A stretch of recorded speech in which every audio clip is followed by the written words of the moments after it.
Good morning and welcome to the Carmiece Graves Show. Get ready to get great information on knowing your rights on estate planning, bankruptcy, divorce, alimony, and much more. Now for today's show, here's Attorney Carmiece Graves. Good morning. Welcome to the Carmiece Graves Show. I'm Attorney CPA Carmiece T. Graves, and I'm in the building. I got the mic. It is right after Memorial Day weekend, and we have a great show lined up for you today. Today, as promised, as advertised in last week's show, we are going to be talking about foreclosure prevention, things that you can do, other resources available, because, you know, one of the things we talk about here in this show is opportunities for us to grow and learn together as a community. And today, I have a very special guest in the building, Daniel Mushala. Yes. Yay! Applause, applause, applause. And he has a wealth of knowledge about just what's going on in the market. He has an extensive nonprofit background. He's going to tell us more about that. But right now, he is the executive director and founder of the Residential Housing Counseling Agency, a Prince George's County-based nonprofit that works in 4 primary areas: housing counseling, foreclosure prevention, financial education, and community development. Yes, so we are really blessed to have you in the building. Thank you. Thank you so much. So we're going to get right into it because I have just a short time with you here today. And so why don't you just jump in and tell us kind of how did you find yourself doing this, and you know, about your organization, a bit about you. Wonderful. I'm a licensed real estate agent as well, and I've been in the business for over 15 years. And one of the things that I've seen over the last few years specifically is the number of foreclosures that happened when the market took a turn for the worse. And a lot of folks lost their homes. There are a lot of different organizations out there, and there still are nonprofits that are doing the great work. My concern was, once again, as the market shifted and started turning back to better, we still are leaving behind those people that are facing foreclosure. Okay. And those people still need help. And unfortunately, a lot of people don't realize that a lot of services are out here for free from nonprofits like Residential Housing Counseling Agency, Home Free USA, HIP, HOPE, and whole sorts of HUD-approved counseling agencies that are around. So what I've been doing specifically is as I've been working with people who are facing foreclosure is trying to get them motivated to say, hey, let's not let the foreclosure happen without seeking some sort of remedy prior to it occurring. Okay. And what are some of those options? What are some of the things that you would be looking to do short of the foreclosure? One is well, first and foremost, the first step is really just to talk to the bank. So anybody that comes into my office, the first thing we do, we call the bank or their lender directly to see where they are and see what we can do. There's a short-term repayment plan that can happen. So, but let me ask you about the time frame. Give us when, you know, life is happening, mortgage isn't being paid. Where are we in the process?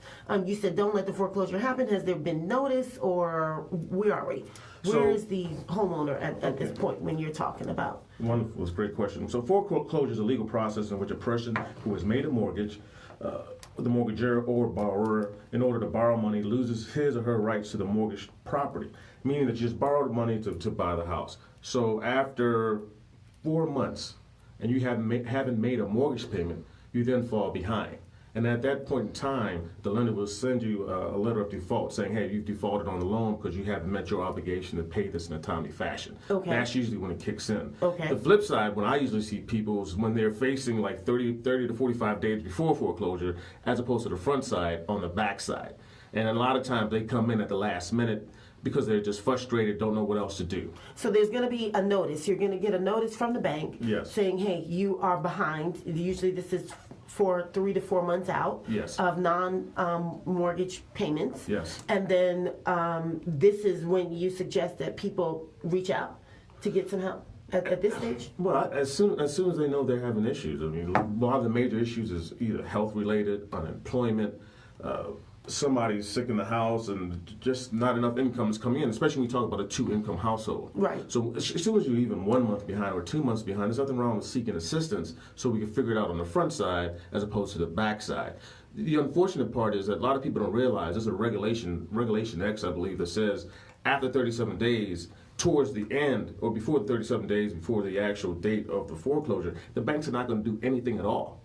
Okay. They're just going to go straight foreclose. Okay. So we have to be more responsive on the front side again. Okay, so that's important. So let's highlight that. So once a date has been set, so there's probably some time has passed between you getting a letter saying that you are behind. What's usually the time frame in your experience between the time that you get that first letter, like, hey, you're 3-4 months behind, and the time that they set a date? A foreclosure date. It's interesting because things have changed. In the past, it will linger a little longer, but now I'm seeing that they're coming in a little bit quicker, within 3 months. So if you're already 4 months behind, you fall another 3 months behind. You're at that point 7 months behind. The banks are moving forward. The trustees are starting to really start pushing things forward to get that house taken. Okay, so, all right, and you then, is this going to be, how do you receive notice that there's actually been a foreclosure action filed? Do you have to be served or what? Look, letters come in the mail. They have to send you something, a letter in the mail. It's still mail. It's all still through mail. Still mail. So people open your mail. Yes. Stuff is happening in the mail. Yes. I know you get stressed out and you don't want to open the mail, but you're going to have to note that mail may be having time-sensitive information in it regarding your property, and we need that time, as I've said here before, to really intervene and make sure that we can invoke, all options that are on the table. So getting to that side of it, but you said a key, the Regulation X says, so once you get that date, you got to know that date. That's something you got to know, because 37 days within that window, so your date is May 30th or whatever, probably by the time you get to the last weeks in April, yes, all bets are off. Pretty much. No more opportunity to work with these programs to get some help.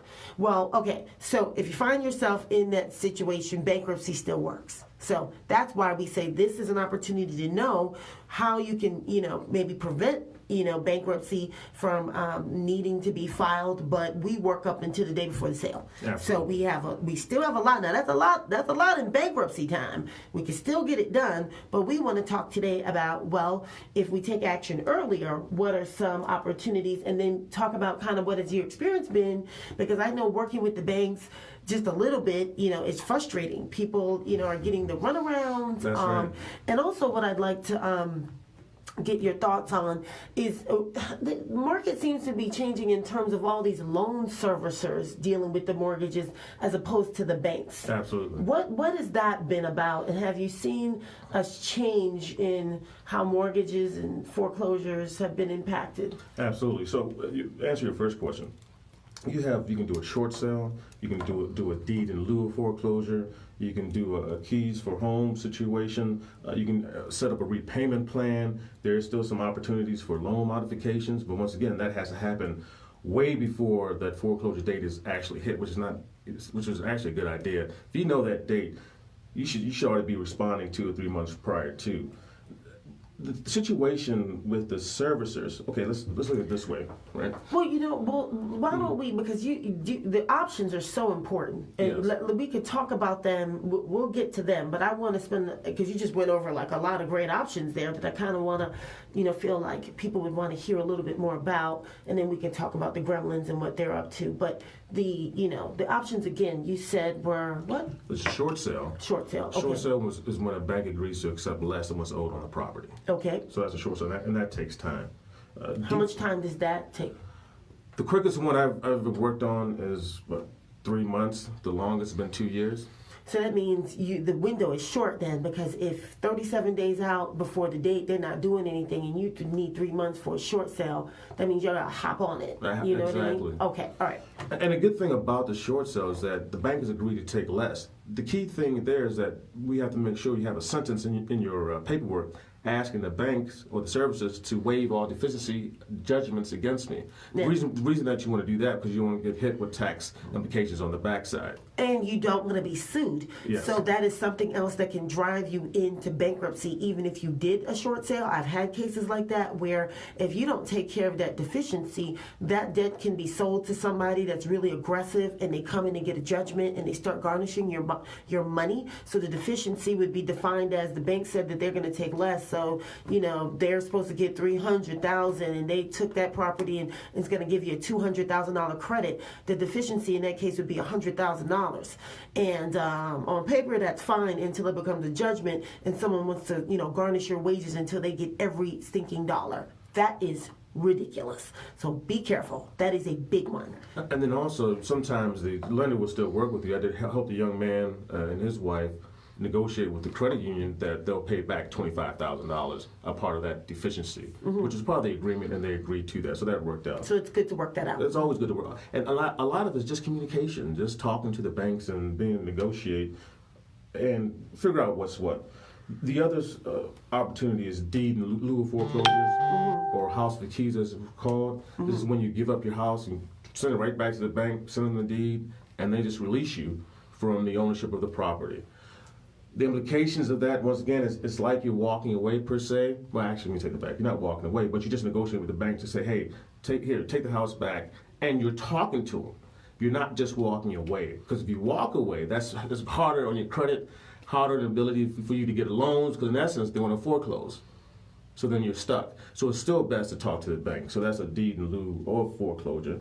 And then, of course, you have the loan modification. Well, how are the deficiencies, or are there no deficiencies in the deed in lieu of foreclosure? Well, once again, it's a situation where you have to ask. Oh, okay. Yeah, because now you're telling the bank, here, take this back and take all that that is old, and just it's over. You just have your house back, and I'm gonna go. Here the keys. Let's just break up and go. Hopefully that could be a clean break, but you got to watch for that deficiency. You got to watch for it. Absolutely. What else we got? Loan modification.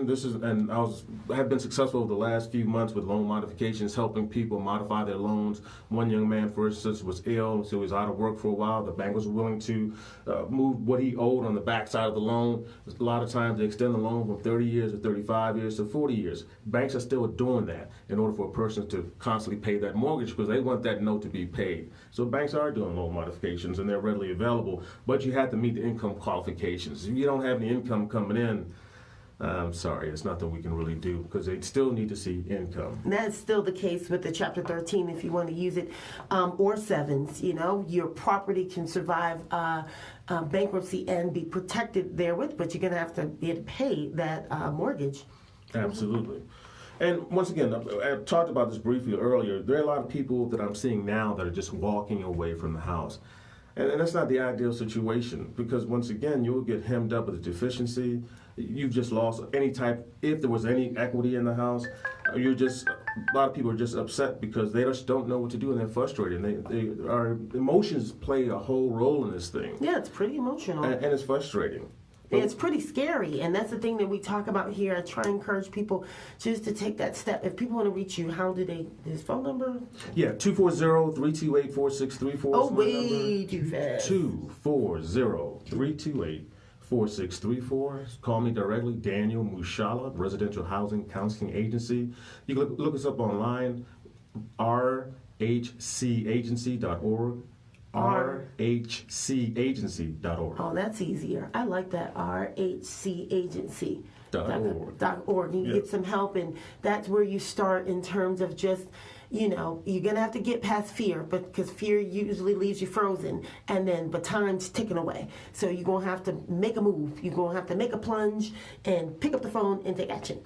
So what we're going to do is we're going to take a quick break for checking with traffic and weather, and when we come back, I want to hear about more of the options, and we can just kind of continue to talk about what you've seen. I want to hear about some of the trends, if you think, what are some of the underlying, factors that have contributed to that. Is there anything that we can do about them? Because I do feel like the foreclosure, especially in Prince George, it just seems very aggressive, Absolutely. So my job is I'm jumping in like, look, I know exactly what's going to happen over here in terms of filing a bankruptcy, so we can really work to make sure that your home is saved, that you have a plan, that you're able to do the loan mod per se. But anyway, we will be back after traffic and weather. Thanks so much for tuning in to the Carmiece Graves radio show. And we'll continue with our guest, Daniel Mushala.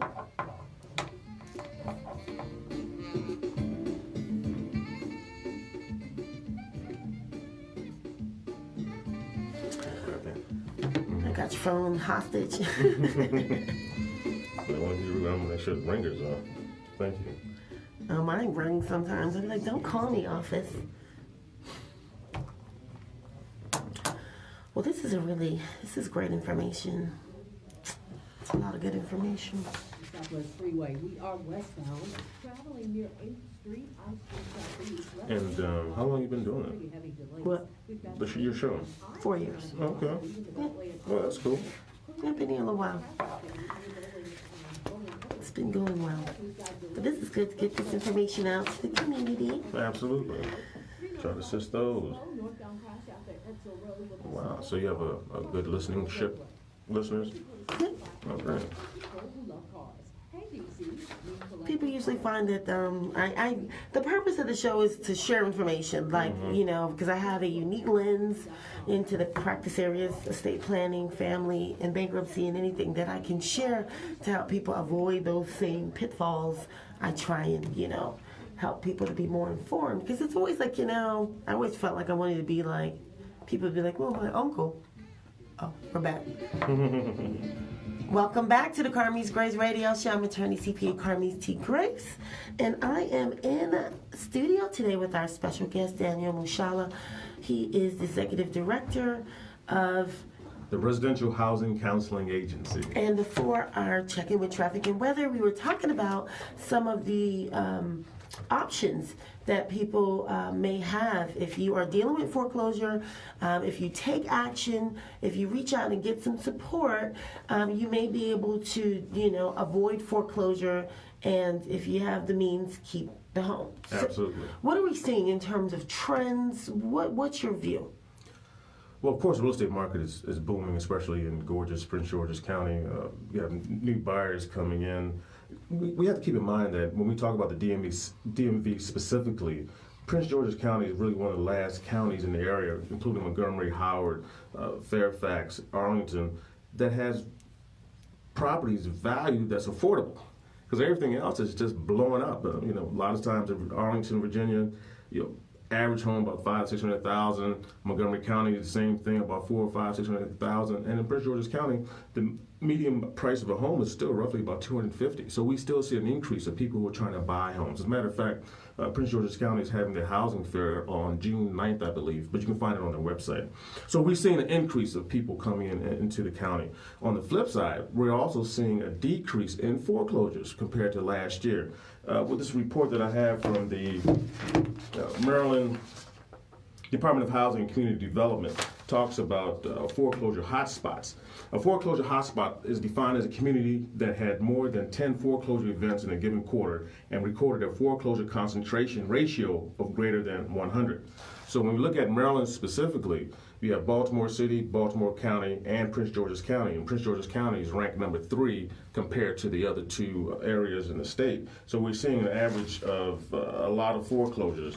For example, the Upper Marlboro community in PG recorded a total of 118 foreclosure events in the 4th quarter, resulting in a foreclosure rate of 112 homeowner households per foreclosure and a corresponding foreclosure index of 210. As a result, the foreclosure concentration in the Upper Marlboro community is 110% above the state average. So that means Prince George's County is above the state average. As a matter of fact, Maryland is a state overall. It's in the top 3 around the country for foreclosures. Oh. So it is still, even though it has dropped in terms of numbers, it's still an issue. Okay, so okay, good. So I'm glad you brought that back around. So overall, the numbers are down, but we start from we're like number Maryland 3 in the country, yeah. And then Prince George's County being 112% above any other county in Maryland. That's right. So this is a hot spot. That's what they call a foreclosure. It feels like it. It really does. So I'm really happy that you're on, because I really feel that people are really struggling. It's like this tug of war. You can feel like, give me back my house. And I'm finding people that have means to pay, but they're having difficulty having these conversations. You said it's all about communication. Seems like they're being stonewalled, and loans are being sold to loan servicers and blah blah blah blah. I mean, has that? That's what I'd asked before.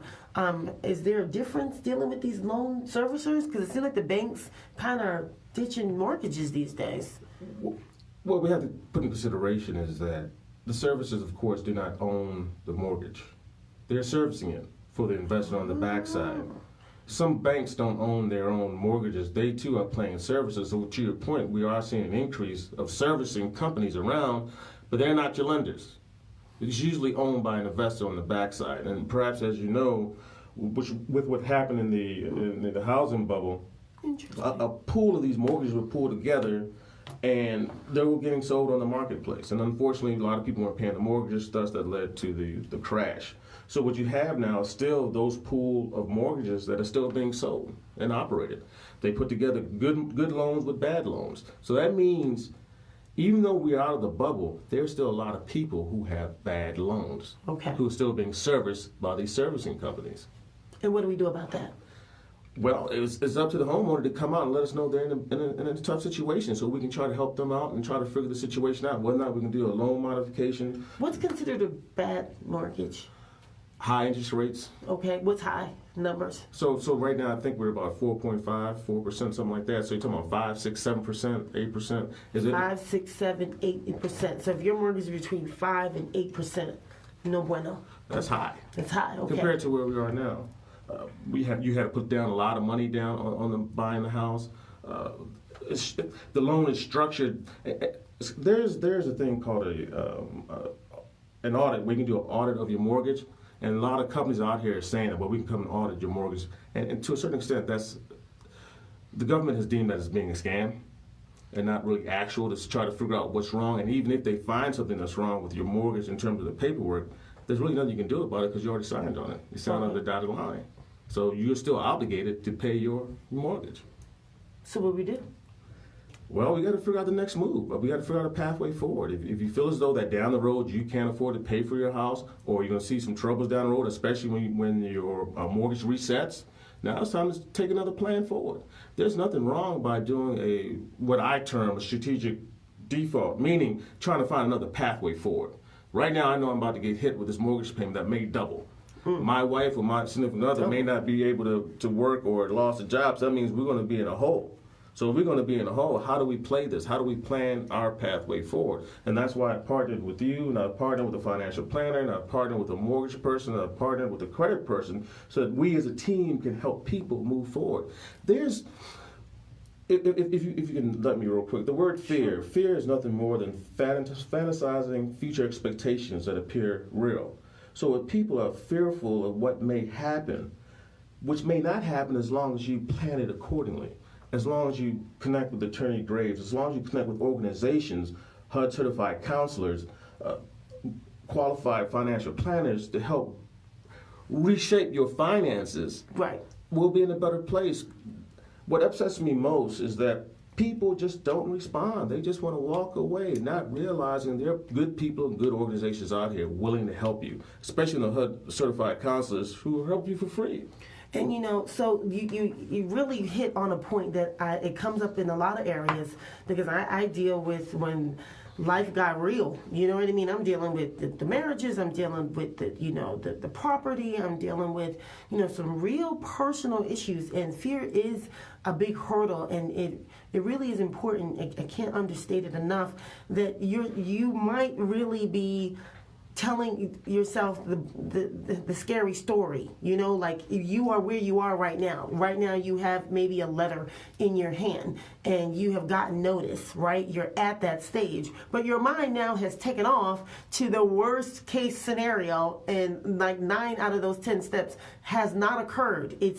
But you are crippled by them because you think that your deductive reasoning is correct, and that's where you're going to end up. And we're here to say that no, that's just one scary line of thinking that could be true if you don't take action, but to be crippled by it is something that we're trying to say, don't do that. Let us intervene and say, no, there are 5 or 6 or 7, 8 more ways this could turn out.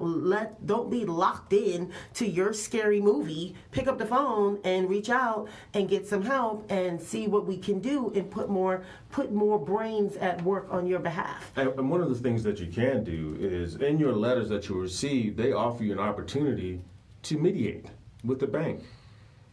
9 times out of 10, a lot of people don't even go sit with the bank and mediate. And that's your legal right. The one thing that you can do in the Office of Administrative Hearings, judges, OAG, in Prince George's County, you can go in and sit down, I've attended several of these with my clients, and we sit there and talk to the bank. That's important. You probably don't want to do that by yourself. That sounds intimidating to me. You know what I mean? Like, I ain't paid. You know what I'm saying? You know what I'm saying? Got the money. You know. You feel kind of really in a vulnerable space. So I don't think that I would myself go in there without help. So to know that you would go in there with your clients is really important. He said he would go in there with us. So if you need someone to go in there, reach out to Daniel. How do they reach you again? 240-328-4634. And then the wonderful R8. Oh, the website, www.rhcagency.org. RHC Agency.org. RHCagency.org. Okay, that's how they reach out if they need some help and some support. Because you really need hand-holding. And it's okay to need that. It's fine. It's okay. And the reason why that mediation is important, because that's one of the boxes they check off. Did you mediate with the lender? Tried. They didn't call me back. Move on. Slow it down. You jump in there, slow down the process, invoke your rights. See, that's a tip to take away. Let's not skip the opportunity to mediate, because at least you got to set it up, you got to attend, people got to try and act in good faith. So make sure you make them do everything that they're supposed to do, and mediation seems to be one of them that we are not taking advantage of. Absolutely. Enough. And I did that with a client of mine about three months ago. We sat there and we mediated the whole process. It didn't take longer than an hour. Mm-hmm. We got it in. I had my daughter with me, which is interesting. They had her to sign off that she was there, so she was very excited about it because she wants to become an attorney. So it's a great process just to go through, and it helps your case. Keeping quiet, staying at home, being silent does not help the process. And once again, if you're in Maryland, Maryland is a judicial state. D.C. is judicial state. Virginia is a non-judicial state, meaning that the foreclosures have to go through the courts in both Maryland and D.C. and Virginia. It's a done deal right at the courthouse steps as you're selling your house. So just keep that in mind wherever you are. And if you're in Prince George's County specifically, please feel free to reach out to me at 240-328-4634. And real quick, in this report that I spoke of earlier, the foreclosure hotspots in Maryland, this is from the fourth quarter of 2018 by the Department of Housing and Community Development. These areas are seeing spikes in foreclosures. Upper Marlboro, 20772. Clinton, 20735. Capitol Heights, 20743. And Temple Hills, 20748. So we're here to help.